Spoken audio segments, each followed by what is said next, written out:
የዛሬው ቪዲዮ ግን ማለት ነው እንደኔ ደስ ያለው አለ። የእውነት በጣም ነው ደስ ያለኝ። ምክንያቱም በውስጥ እያሰብኩ ነበር፣ ምኞቴ ነበር። በቃ ወይኔ ሀይሚና ብሩኬ በቃ ወጣ ብለው ቢዝናኑ በቃ። ምክንያቱም ጊዜ ያስፈልጋቸዋል እነዚህ ልጆች። 3 ወር ሙሉ ያሳለፉትን ነገር ሁላችንም እናውቃለን።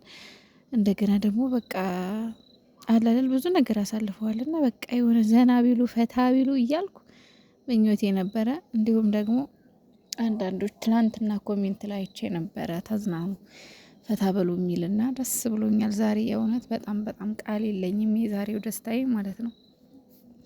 ምክንያቱም አንዳንድ ጊዜ ለራስ ጊዜ መስጠት ጥሩ ነው። ከሰው መራቅ ብሎ ብቻቸውን ሆኖ ጊዜ ማሳለፍ ጥሩ ነው እና በጣም ደስ ብሎኛል የእውነት ስለሄዳችሁ፣ ልትዝናኑ ስለሄዳችሁ።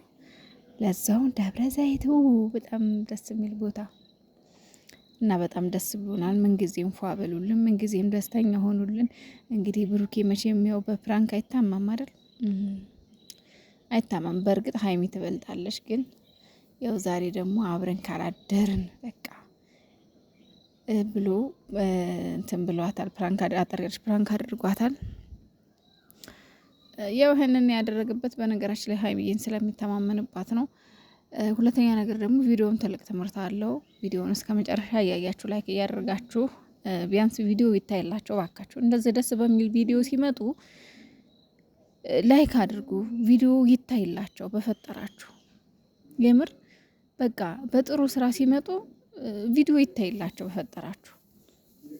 እንግዲህ ጭቅጭቅ ምናምን የምትጠሉ ከሆነ ባካችሁ ላይክ አድርጉ፣ ጤናማውን ቪዲዮ